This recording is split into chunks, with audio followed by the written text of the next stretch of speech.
Paz do Senhor, irmãos, bom dia.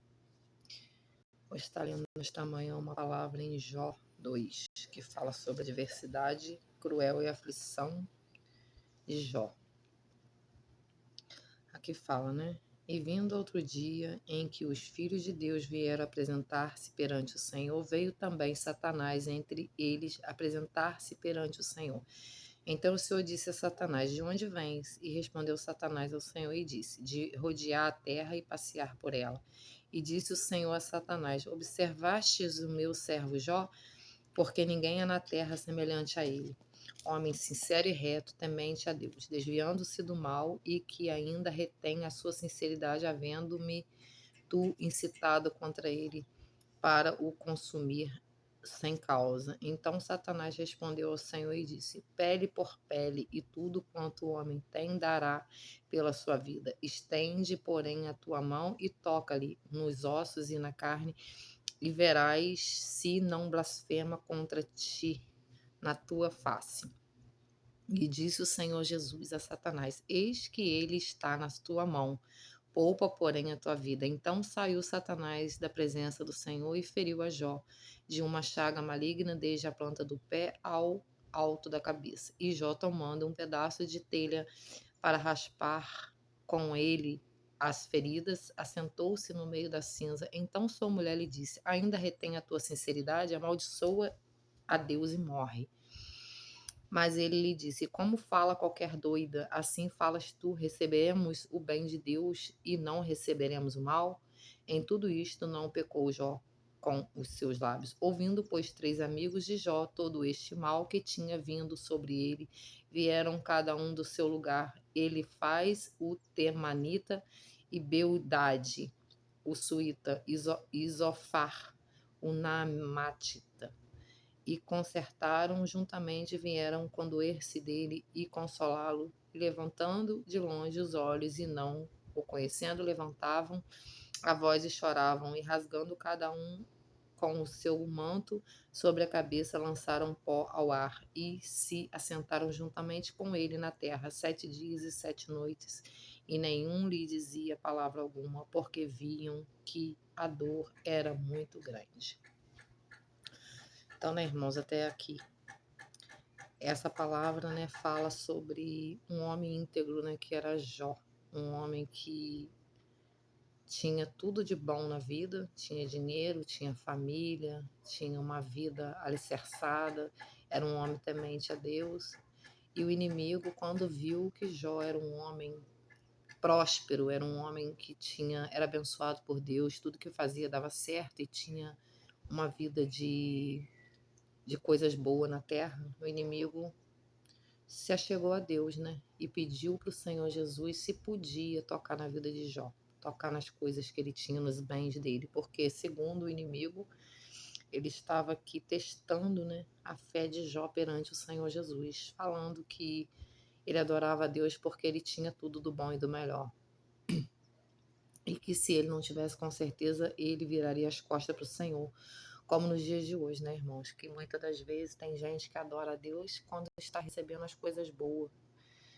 E quando o Senhor começa a, a deixar, né, que as coisas vão de mal a pior, ou que aconteça alguma coisa, a deixar acontecer alguma coisa na vida da gente, o que é que acontece? Muitas das vezes as pessoas viram as costas para Deus, que falam: agora Deus virou as costas para mim, Deus não está fazendo o que eu quero, Deus não está abençoando, Deus não está curando, Deus não está libertando, Deus não está abençoando minhas finanças, eu estou doente. Primeira coisa que as pessoas geralmente fazem, nós humanos, né, nós que somos fracos, somos frágeis, somos pecadores, somos carne. Primeira coisa que a gente coloca no nosso coração é a incredulidade, né? Achar que o Senhor não está com a gente, que Deus não está fazendo nada, que Deus está permitindo o pior na nossa vida.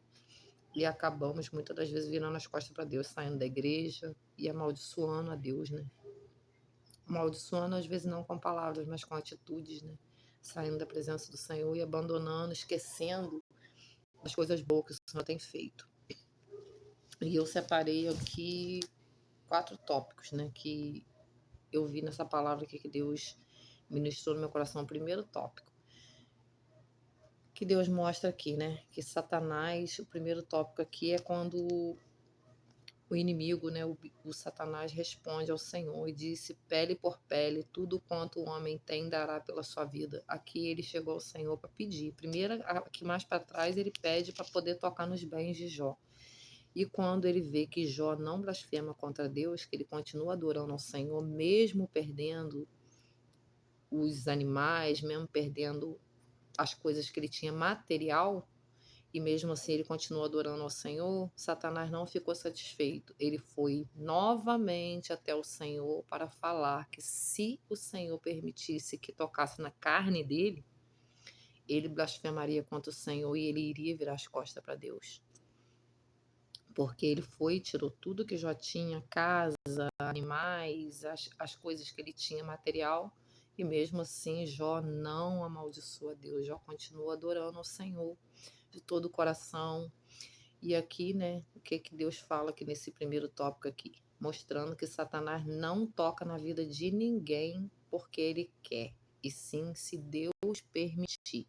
Ele querer, ele até quer, mas primeiramente ele tem que ter o consentimento do Senhor Jesus. Quando nós estamos na presença de Deus, aceitamos a Jesus, obedecemos a palavra do Senhor e fazemos a vontade de Deus, para o inimigo tocar na nossa vida, ou em algum bem, ou em alguém da nossa família, ele tem que primeiro se achegar a Deus e perguntar se Deus permite, porque se Deus não permitir, ele não pode fazer nada. Por isso que muitas das vezes a gente fala, né, que tudo na nossa vida é permissão de Deus. Tudo que acontece é permissão de Deus, o bem e o mal. Só acontece se o Senhor permitir, porque se Deus falar que não vai acontecer, não vai, porque Deus, ele é o dono de tudo. Não cai uma folha da árvore se o Senhor não permitir. Tudo está na direção de Deus. Então aqui, o primeiro tópico é esse, né? Que para o inimigo tocar na nossa vida, ele tem que primeiro perguntar para Deus se Deus permite, porque ele não tem poder algum de tocar na nossa vida quando nós estamos na presença de Deus, irmãos. Porque quando nós estamos no mundo aí à mercê, sem uma vida espiritual, sem uma cobertura espiritual, o inimigo ele toca mesmo, mas quando nós temos uma cobertura, só se o Senhor permitir. O segundo tópico aqui é a incredulidade da esposa de Jó, essa mulher que fala amaldiçoa seu Deus e morre. Isso aqui acontece na nossa vida hoje também, né, irmãos? Quando nós estamos na presença do Senhor, que alguma coisa começa a dar errado, a primeira coisa que o inimigo permite, faz as pessoas fazer, é vir até a nós falar: ué, cadê o seu Deus? Por que você está na igreja, você está indo jejuando, você está orando, você está saindo fora das coisas do mundo, tá abandonando aquilo que o mundo te oferece para servir a Deus e Deus não está fazendo nada por você? Abandona essa igreja, sai da igreja e vai para o mundo, vai pecar, vai fazer o que sua carne pede. Afinal de contas, você está na igreja, não está adiantando nada, sua vida continua dando tudo errado. Então é o segundo tópico, né? A incredulidade da mulher, a desmotivação. Ela diz que ela tentou desmotivar a Jó, ela tentou desmerecer a fé dele, tentou fazer com que ele olhasse para trás. O inimigo usou ela para falar para ele olhar para trás, para ele amaldiçoar Deus e morrer. E mesmo assim, ele falou para ela, né? Mas como fala qualquer doida, ele falou para ela: você fala como uma doida, você fala como uma louca, você não sabe o que está falando, né? Trazendo do dia de hoje, ele estava falando para ela: você não sabe o que você está falando. Quando Deus faz as coisas boas, eu estou com o Senhor, e quando Deus permite alguma coisa ruim, eu abandono o Senhor.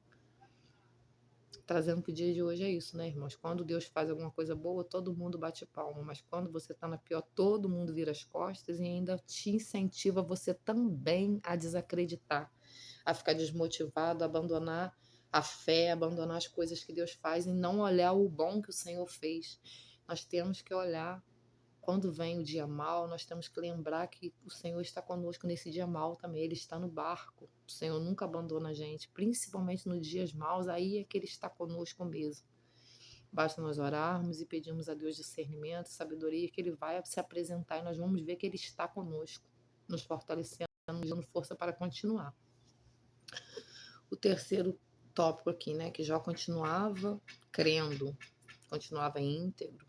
Ele era um homem íntegro que não deixava a sua fé desmorecer. Mesmo ele estando perdendo tudo, mesmo ele perdendo a sua saúde, mesmo ele perdendo seus filhos, ele não virou as costas para o Senhor, ele continuou adorando a Deus, ele não voltou para trás, ele não olhou para um lado e não olhou para o outro, mas ele continuou no alvo, que é o Senhor Jesus, né? E o quarto aqui, né? Deus levanta sempre alguém para te ajudar, né? Que é aqui nessa parte aqui. Ouvindo, pois, 3 amigos de Jó todo este mal que tinha vindo sobre ele, vieram cada um do seu lugar.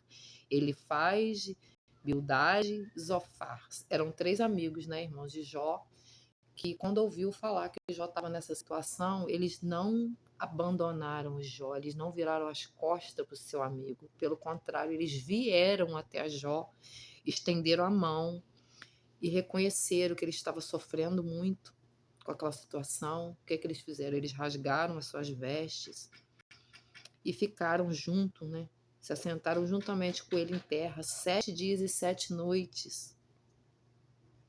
Eles ficaram como se fosse um jejum, né? Junto com Jó, adorando a Deus e ajudando seu amigo em oração. Hoje não é diferente, né, irmãos? Vem muita gente para desmotivar, mas Deus, ele sempre prepara alguém. Ele sempre vai preparar alguém.